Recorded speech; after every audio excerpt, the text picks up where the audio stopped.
नमस्कार, मैं नेहा स्वागत करती हूँ आप सभी का मेरे YouTube चैनल साहित्य की सतरंगी दुनिया में। और आज मैं आपके लिए जो कहानी लेकर के आई हूँ वह जयशंकर प्रसाद जी की बहुत ही प्रसिद्ध कहानी है जिसका शीर्षक है पुरस्कार। और इस कहानी को शुरू करने से पहले मेरा आपसे एक अनुरोध है कि अगर आप मेरे चैनल पर नए हैं तो मेरे चैनल को सब्सक्राइब कीजिए ऐसी ढेरों कहानियाँ सुनने के लिए। तो चलिए इस कहानी को शुरू करते हैं।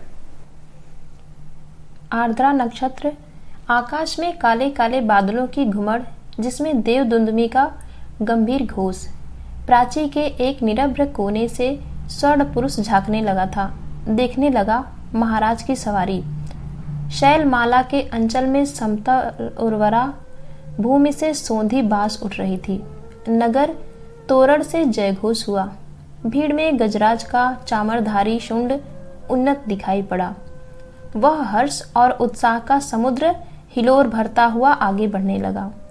प्रभात की हेम किरणों से अनुरंजित नन्ही नन्ही बूंदों का एक झोंका स्वर्ण मल्लिका के समान बरस पड़ा। मंगल सूचना से जनता ने हर्ष ध्वनि की। रथों, हाथियों और अश्वारोहियों की पंक्ति जम गई। दर्शकों की भीड़ भी कम न थी। गजराज बैठ गया। सीढ़ियों से महाराज उतरे। सौभाग्यवती और कुमारी सुंदरियों के दो दल आम्र पल्लवों से सुशोभित मंगल कलश और फूल, कुमकुम तथा खीलों से भरे थाल लिए मधुर गान करते हुए आगे बढ़े। महाराज के मुख पर मधुर मुस्कान थी। पुरोहित वर्ग ने स्वस्त्ययन किया। स्वर्ण रंजित हल्की मूठ पकड़कर महाराज ने जुते हुए सुंदर पुष्ट बैलों को चलने का संकेत किया। बाजे बजने लगे। किशोरी कुमारियों ने खीलों और फूलों की वर्षा की। कौशल का यह उत्सव प्रसिद्ध था। एक दिन के लिए महाराज को कृषक बनना पड़ता था। उस दिन इंद्र पूजन की धूमधाम होती, गोठ होती। नगर निवासी उस पहाड़ी भूमि में आनंद मनाते। प्रतिवर्ष कृषि का यह महोत्सव उत्साह से संपन्न होता। दूसरे राज्यों में युवक राजकुमार इस उत्सव में बड़े चाव से आकर योग देते। मगध का एक राजकुमार अरुण अपने रथ पर बैठा बड़े कौतूहल से यह दृश्य देख रहा था। बीजों का एक बाल लिए कुमारी मधुलिका महाराज के साथ थी। बीज बोते हुए महाराज जब हाथ बढ़ाते तब मधुलिका उनके सामने थाल कर देती। यह खेत मधुलिका का था जो इस साल महाराज की खेती के लिए चुना गया था। इसलिए बीज देने का सम्मान मधुलिका ही को मिला। वह कुमारी थी, सुंदरी थी। कौशेय वसन उसके शरीर पर इधर उधर लहराता हुआ स्वयं शोभित हो रहा था। वह कभी उसे संभालती और कभी अपने रूखे अलकों को कृषक बालिका के शुभ्र भाल पर श्रम कणों की भी कमी न थी। वे सब बरौनियों में गुथे जा रहे थे। सम्मान और लज्जा उसके अधरों पर मंद मुस्कुराहट के साथ सिहर उठते। किंतु महाराज को बीज देने में उसने शिथिलता नहीं की। सब लोग महाराज का हल चलाना देख रहे थे, विस्मय से, कुतूहल से। और अरुण देख रहा था कृषक कुमारी मधुलिका को। आहा, कितना भोला सौंदर्य, कितनी सरल चितवन। उत्सव का प्रधान कृत्य समाप्त हो गया। महाराज ने मधुलिका के खेत का पुरस्कार दिया। थाल में कुछ स्वर्ण मुद्राएं। वह राजकीय अनुग्रह था। मधुलिका ने थाली सिर से लगा ली, किंतु साथ में उसकी स्वर्ण मुद्राओं को महाराज पर न्यौछावर करके बिखेर दिया। मधुलिका की उस समय की ऊर्जस्वित मूर्ति लोग आश्चर्य से देखने लगे। महाराज की भ्रिकुटी भी जरा चढ़ी थी कि मधुलिका ने सविनय कहा, देव, यह मेरे पितृ पितामहों की भूमि है। इसे बेचना अपराध है, इसलिए मूल्य स्वीकार करना मेरी सामर्थ्य के बाहर है। महाराज के बोलने के पहले ही वृद्ध मंत्री ने तीखे स्वर में कहा, अबोध, क्या बक रही है? राजकीय अनुग्रह का तिरस्कार तेरी भूमि से चौगुना मूल्य है। फिर कौशल का तो यह सुनिश्चित राष्ट्रीय नियम है। तू आज से राजकीय रक्षण पाने की अधिकारिणी हुई। इस धन से अपने को सुखी बना। राजकीय रक्षण की अधिकारी तो सारी प्रजा है मंत्रीवर। महाराज को भूमि समर्पण करने में तो मेरा कोई विरोध न था और न है, किंतु मूल्य स्वीकार करना असंभव है। मधुलिका उत्तेजित हो उठी। महाराज के संकेत करने पर मंत्री ने कहा, देव, वाराणसी युद्ध के अन्यतम वीर सिंहमित्र की यह एकमात्र कन्या है। महाराज चौंक उठे। सिंहमित्र की कन्या, जिसने मगध के सामने कौशल की लाज रख ली थी, उसी वीर की मधुलिका कन्या है। हाँ देव, सविनय मंत्री ने कहा। इस उत्सव के परंपरागत नियम क्या हैं? महाराज ने पूछा। देव, नियम तो बहुत साधारण है। किसी भी अच्छी भूमि को इस उत्सव के लिए चुनकर नियमानुसार पुरस्कार स्वरूप उसका मूल्य दे दिया जाता है, वह भी अत्यंत अनुग्रह पूर्वक, अर्थात भू संपत्ति का चौगुना मूल्य उसे मिलता है। उस खेती को वही व्यक्ति वर्ष भर देखता है, वह राजा का खेत कहा जाता है।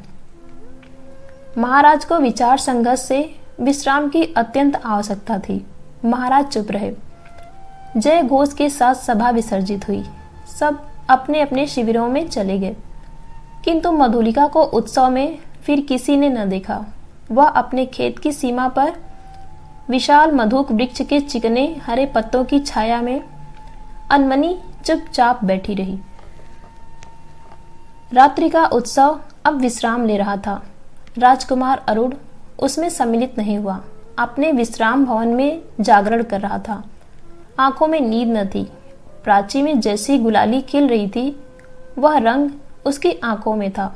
सामने देखा तो मुंडेर पर कपोती एक पैर पर खड़ी, पंख फैलाए अंगड़ाई ले रही थी। अरुण उठ खड़ा हुआ। द्वार पर सुसज्जित अश्व था। वह देखते देखते नगर तोरण पर जा पहुंचा। रक्षकगण ऊँग रहे थे। अश्व के पैरों के शब्द से चौंक उठे। युवक कुमार तीर सा निकल गया। सिंधु देश का तुरंग प्रभात के पवन से पुलकित हो रहा था। घूमता घूमता अरुण उसी मधुक वृक्ष के नीचे पहुंचा, जहां मधुलिका अपने हाथ पर सिर धरे हुए खिन्न निद्रा का सुख ले रही थी। अरुण ने देखा, एक छिन्न माधवी लता वृक्ष की शाखा से च्युत होकर पड़ी है। सुमन मुकुलित भ्रमर निस्पंद थे। अरुण ने अपने अश्व को मौन रहने का संकेत किया उस सुषमा को देखने के लिए, परंतु कोकिल बोल उठा। जैसे उसने अरुण से प्रश्न किया, छी, कुमारी के सोए हुए सौंदर्य पर दृष्टिपात करने वाले दृष्ट, तुम कौन? मधुलिका की आंखें खुल पड़ी। उसने देखा एक अपरिचित युवक। वह संकोच से उठ बैठी। भद्रे, तुम ही न कल के उत्सव की संचालिका रही हो? उत्सव? हाँ, उत्सव ही तो था। कल उस सम्मान? क्यों, आपको कल का स्वप्न सता रहा है? आप मुझे इस अवस्था में संतुष्ट न रहने देंगे। मेरा हृदय तुम्हारी उस छवि का भक्त बन गया है देवी। मेरे उस अभिनय का, मेरी विडंबना का। आह, मनुष्य कितना निर्दय है, अपरिचित।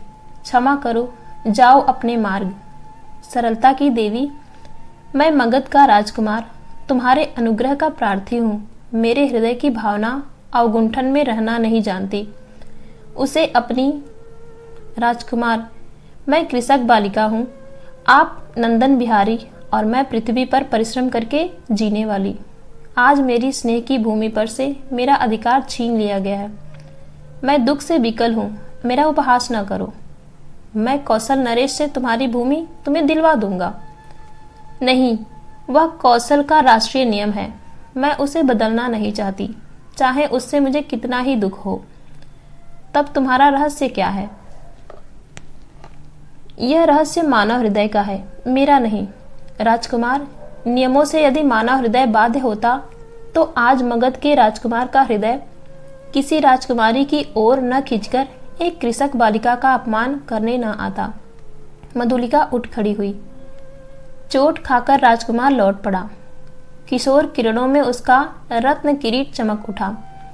अश्व वेग से चला जा रहा था और मधुलिका निष्ठुर प्रहार करके क्या स्वयं आहत न हुई? उसके हृदय में टीस सी होने लगी। वह सजल नेत्रों से उड़ती हुई धूल देखने लगी। मधुलिका ने राजा का प्रतिपादन अनुग्रह नहीं लिया। वह दूसरे खेतों में काम करती और चौथे पहर रूखी सूखी खाकर पड़ रहती। मधुक वृक्ष के नीचे छोटी सी पड़ कुटीर थी। सूखे डंठलों से उसकी दीवार बनी थी। मधुलिका का वही आश्रय था। कठोर परिश्रम से जो रूखा अन्न मिलता वही उसकी सांसों को बढ़ाने के लिए पर्याप्त था। दुबली होने पर भी उसके अंग पर तपस्या की कांति थी। आसपास के कृषक उसका आदर करते थे। वह एक आदर्श बालिका थी। दिन, सप्ताह, महीने और वर्ष बीतने लगे। शीतकाल की रजनी, मेघों से भरा आकाश जिसमें बिजली की दौड़ धूप, मधुलिका का छाजन टपक रहा था। ओढ़ने की कमी थी। वह ठिठुरकर एक कोने में बैठी थी। मधुलिका अपने अभाव को आज बढ़ाकर सोच रही थी। जीवन से सामंजस्य बनाए रखने वाले उपकरण तो अपनी सीमा निर्धारित रखते हैं, परंतु उनकी आवश्यकता और कल्पना भावना के साथ बढ़ती घटती रहती है। आज बहुत दिनों पर उसे बीती हुई बात स्मरण हुई। 3 वर्ष हुए होंगे। इसी मधुक के नीचे प्रभात में तरुण राजकुमार ने क्या कहा था। वह अपने हृदय से पूछने लगी। उन चाटुकारी के शब्दों को सुनने के लिए उत्सुक सी वह पूछने लगी, क्या कह रहा था। दुख दग्ध हृदय उन स्वप्न से बातों को स्मरण रख सकता था, और स्मरण ही होता तो भी कष्टों की इस काली निशा में वह कहने का साहस करता। हाय रे विडंबना। आज मधुलिका उस बीते हुए क्षणों को लौटा लेने के लिए विकल थी। दारिद्र्य की ठोकरों ने उसे व्यथित और अधीर कर दिया। मगध की प्रासाद माला के वैभव का काल्पनिक चित्र उन सूखे डंठलों के रंध्रों से नभ में बिजली के आलोक में नाचता हुआ दिखाई देने लगा। खिलवाड़ी शिशु जैसे श्रावण की संध्या में जुगनू को पकड़ने के लिए हाथ लपकाता है, वैसे ही मधुलिका मन ही मन कर रही थी। अभी वह निकल गया। वर्षा ने भीषण रूप धारण किया। गड़गड़ाहट बढ़ने लगी। ओले पड़ने की संभावना थी। मधुलिका अपनी जर्जर झोपड़ी के लिए कांप उठी। सहसा बाहर कुछ शब्द हुआ। कौन है यहाँ? पथिक को आश्रय चाहिए। मधुलिका ने डंठलों का कपाट खोला। बिजली चमक उठी। उसने देखा एक पुरुष घोड़े की डोर पकड़े खड़ा है। सहसा वह चिल्ला उठी, राजकुमार। मधुलिका आश्चर्य से युवक ने कहा। एक क्षण के लिए सन्नाटा छा गया। मधुलिका अपनी कल्पना को सहसा प्रत्यक्ष देखकर चकित हो गई। इतने दिनों के बाद आज फिर? अरुण ने कहा, कितना समझाया मैंने, परंतु मधुलिका अपनी दयनीय अवस्था पर संकेत करने देना नहीं चाहती थी। उसने कहा, और आज आपकी यह क्या दशा हुई? सिर झुकाकर अरुण ने कहा, मैं मगध का विद्रोही निर्वासित कौशल में जीविका खोजने आया हूँ। मधुलिका उस अंधकार में हंस पड़ी। मगध का विद्रोही राजकुमार का स्वागत करे, एक अनाथिनी कृषक बालिका, यह भी एक विडंबना है। तो भी मैं स्वागत के लिए प्रस्तुत हूँ। शीतकाल की निस्तब्ध रजनी, कोहरे से धुली हुई चांदनी, हाड़ कपा देने वाला समीर, तो भी अरुण और मधुलिका दोनों पहाड़ी गह्वर के द्वार पर बट वृक्ष के नीचे बैठे हुए बातें कर रहे थे। मधुलिका की वाणी में उत्साह था, किंतु अरुण जैसे अत्यंत सावधान होकर बोलता। मधुलिका ने पूछा, जब तुम इतनी विपन्न अवस्था में हो तो फिर इतने सैनिकों को साथ रखने की क्या आवश्यकता है? मधुलिका, बाहुबल ही तो वीरों की आजीविका है। ये मेरे जीवन मरण के साथी हैं। भला मैं इन्हें कैसे छोड़ देता, और करता ही क्या? क्यों, हम लोग परिश्रम से कमाते और खाते। अब तो तुम भूल न करो, मैं अपने बाहुबल पर भरोसा करता हूँ। नए राज्य की स्थापना कर सकता हूँ। निराश क्यों हो जाऊं? अरुण के शब्दों में कंपन था। वह जैसे कुछ कहना चाहता था पर कह न सकता था। नवीन राज्य? ओहो, तुम्हारा उत्साह तो कम नहीं। भला कैसे? कोई ढंग तो बताओ, तो मैं भी कल्पना का आनंद ले लूं। कल्पना का आनंद नहीं मधुलिका, मैं तुम्हें राजरानी के सम्मान में सिंहासन पर बिठाऊंगा। तुम अपने चुने हुए खेत की चिंता करके भयभीत न हो। एक क्षण में सरल मधुलिका के मन में प्रमाद का अंधड़ बहने लगा। द्वंद्व मच गया। उसने सहसा कहा, आह, मैं सचमुच आज तक तुम्हारी प्रतीक्षा करती थी राजकुमार। अरुण ढिठाई से उसके हाथों को दबाकर बोला, तो मेरा भ्रम था, तुम सचमुच मुझे प्यार करती हो। युवती का वक्ष स्थल फूल उठा। वह हाँ भी नहीं कह सकी, ना भी नहीं। अरुण ने उसकी अवस्था का अनुभव कर लिया। कुशल मनुष्य के समान उसने अवसर को हाथ से न जाने दिया। तुरंत बोल उठा, तुम्हारी इच्छा हो तो प्राणों से पड़ लगाकर मैं तुम्हें इस कौशल सिंहासन पर बिठा दूं। मधुलिके, अरुण के खड़ग का आतंक देखोगी? मधुलिका एक बार कांप उठी। वह कहना चाहती थी नहीं, किंतु उसके मुंह से निकला, क्या? सत्य मधुलिका, कौशल नरेश तभी से तुम्हारे लिए चिंतित है, यह मैं जानता हूँ। तुम्हारी साधारण सी प्रार्थना वह अस्वीकार न करेंगे, और मुझे यह भी विदित है कि कौशल के सेनापति अधिकांश सैनिकों के साथ पहाड़ी दस्युओं का दमन करने के लिए बहुत दूर चले गए हैं। मधुलिका की आंखों के आगे बिजलियां हंसने लगी। दारुण भावना से उसका मस्तक विकृत हो उठा। अरुण ने कहा, तुम बोलती नहीं हो। जो कहोगे वह करूंगी, मंत्रमुग्ध सी मधुलिका ने कहा। स्वर्ण मंच पर कौशल नरेश अर्ध निद्रित अवस्था में आंखें मुकुलित किए हैं। एक चामधारिणी युवती पीछे खड़ी अपनी कलाई बड़ी कुशलता से घुमा रही है।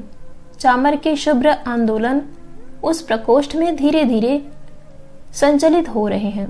तांबुल वाहिनी प्रतिमा के समान दूर खड़ी है। प्रतिहारी ने आकर कहा, जय हो देव, एक स्त्री कुछ प्रार्थना लेकर आई है। आंखें खोलते हुए महाराज ने कहा, स्त्री प्रार्थना करने आई? आने दो। प्रतिहारी के साथ मधुलिका आई। उसने प्रणाम किया। महाराज ने स्थिर दृष्टि से उसकी ओर देखा और कहा, तुम्हें कहीं देखा है। 3 बरस हुए देव, मेरी भूमि खेती के लिए चली गई थी। ओ, तो तुमने इतने दिन कष्ट में बिताए, आज उसका मूल्य मांगने आई हो? क्यों? अच्छा, तुम्हें मिलेगा। प्रतिहारी, नहीं महाराज, मुझे मूल्य नहीं चाहिए। मूर्ख, फिर क्या चाहिए? उतनी ही भूमि। दुर्ग के दक्षिणी नाले के समीप की जंगली भूमि, वही मैं अपनी खेती करूंगी। मुझे एक सहायक मिल गया है, वह मनुष्यों से मेरी सहायता करेगा। भूमि को समतल भी बनाना होगा। महाराज ने कहा, कृषक बालिके, वह बड़ी उबड़ खाबड़ भूमि है। तिस पर वह दुर्ग के समीप एक सैनिक महत्व रखती है। तो फिर निराश लौट जाऊं? सिंह मित्र की कन्या, मैं क्या करूं? तुम्हारी यह प्रार्थना। देव, जैसी आज्ञा हो। जाओ, तुम श्रम जीवियों को उसमें लगाओ। मैं अमात्य को आज्ञा पत्र देने का आदेश करता हूँ। जय हो देव, कहकर प्रणाम करती हुई मधुलिका राजमंदिर के बाहर आई। दुर्ग के दक्षिण भयावने नाले के तट पर आज मनुष्यों के पद संचार से शून्यता भंग हो रही थी।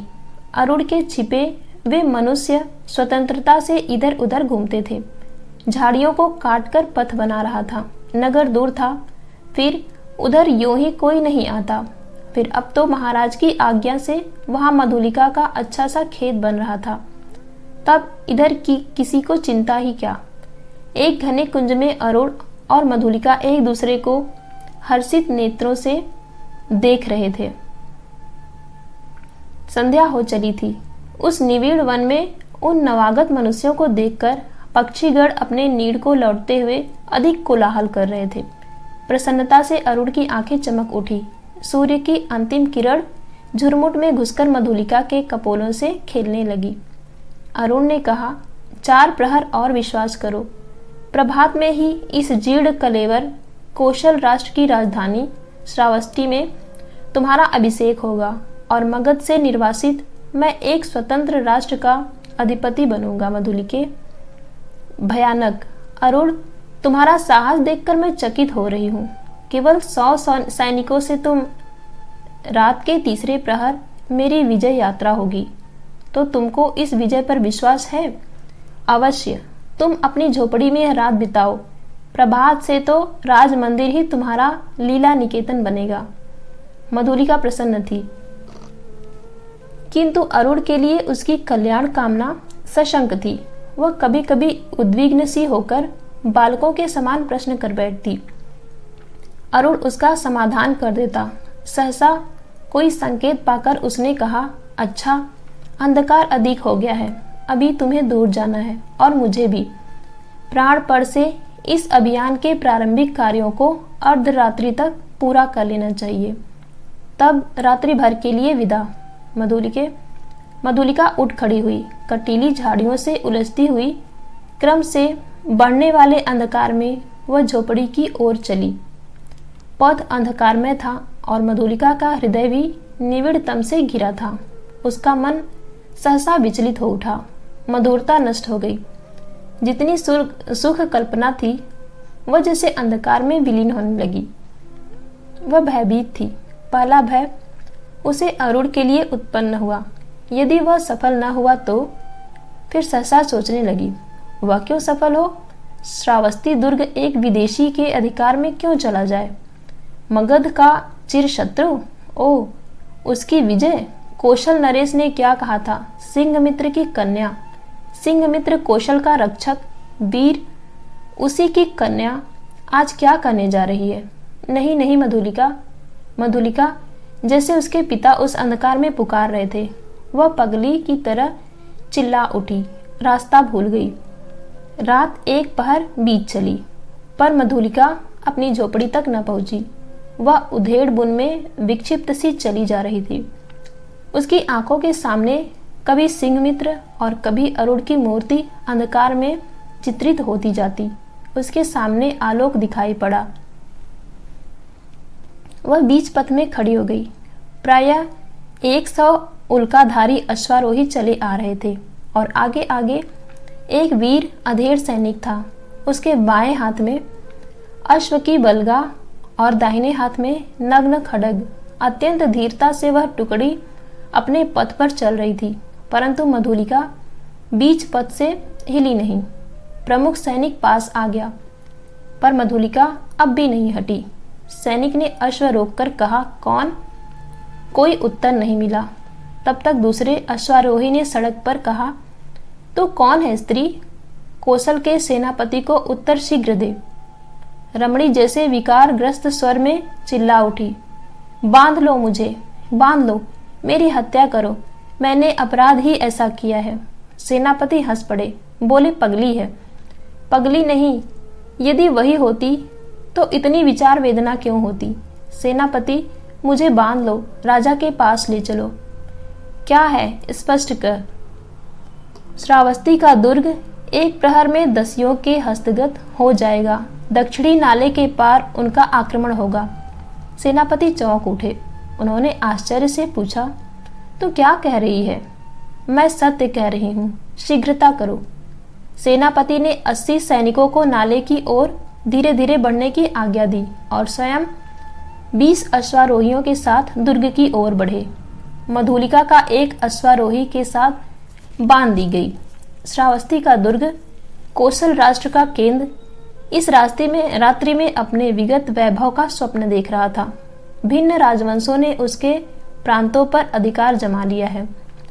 अब वह केवल कई गांवों का अधिपति है, फिर भी उसके साथ कौशल के अतीत की स्वर्ण गाथाएं लिपटी है। वही लोगों की ईर्ष्या का कारण है। जब थोड़े से अश्वारोही बड़े वेग से आते हुए दुर्ग द्वार पर रुके, तब दुर्ग के प्रहरी चौंक उठे। उल्का के आलोक में उन्होंने सेनापति को पहचाना। द्वार खुला। सेनापति घोड़े की पीठ से उतरे। उन्होंने कहा, अग्निसेन, दुर्ग में कितने सैनिक होंगे? सेनापति की जय हो। 200। उन्हें शीघ्र ही एकत्र करो, परंतु बिना किसी शब्द के। 100 को लेकर तुम शीघ्र ही चुपचाप दुर्ग के दक्षिण की ओर चलो। आलोक और शब्द न हो। सेनापति ने मधुलिका की ओर देखा। वह खोल दी गई। उसे अपने पीछे आने का संकेत कर सेनापति राज मंदिर की ओर बढ़े। प्रतिहारी ने सेनापति को देखते ही महाराज को सावधान किया। वह अपनी सुख निद्रा के लिए प्रस्तुत हो रहे थे किंतु सेनापति और साथ में मधुलिका को देखते ही चंचल हो उठे। सेनापति ने कहा, जय हो देव, इस स्त्री के कारण मुझे इस समय उपस्थित होना पड़ा है। महाराज ने स्थिर नेत्रों से देखकर कहा, सिंहमित्र की कन्या, फिर यहाँ क्यों? क्या तुम्हारा क्षेत्र नहीं बन रहा है? कोई बाधा? सेनापति, मैंने दुर्ग के दक्षिणी नाले के समीप की भूमि इसे दी है। क्या उसी संबंध में तुम कुछ कहना चाहते हो? देव, किसी गुप्त शत्रु ने उसी ओर से आज की रात में दुर्ग पर अधिकार कर लेने का प्रबंध किया है और इसी स्त्री ने मुझे पथ में यह संदेश दिया है। राजा ने मधुलिका की ओर देखकर कहा। वह कांप उठी। घृणा और लज्जा से वह गड़ी जा रही थी।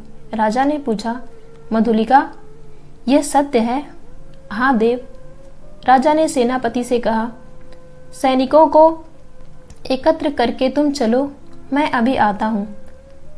सेनापति के चले जाने पर राजा ने कहा, सिंहमित्र की कन्या, तुमने एक बार फिर कौशल का उपकार किया।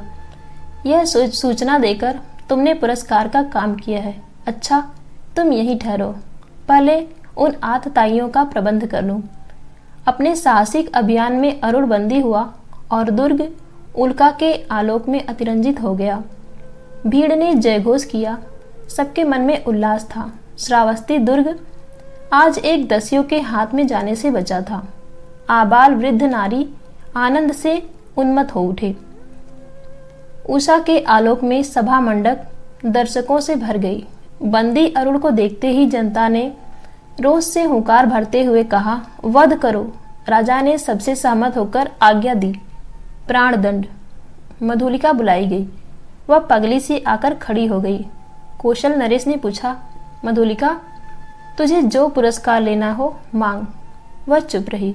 राजा ने कहा, मेरी निज की जितनी खेती है मैं सब तुझे देता हूँ। मधुलिका ने एक बार बंदी अरुण की ओर देखा। उसने कहा, मुझे कुछ न चाहिए। अरुण हंस पड़ा। राजा ने कहा, नहीं, मैं तुझे अवश्य दूंगा, मांग ले, तो मुझे भी प्राणदंड मिले। कहती हुई वह बंदी अरुण के पास जा खड़ी हुई। तो इतनी सी थी ये कहानी। और अगर आपको ये कहानी पसंद आई हो तो इस कहानी को लाइक कीजिए, अपने दोस्तों के साथ शेयर कीजिए और इस चैनल को अभी सब्सक्राइब कीजिए।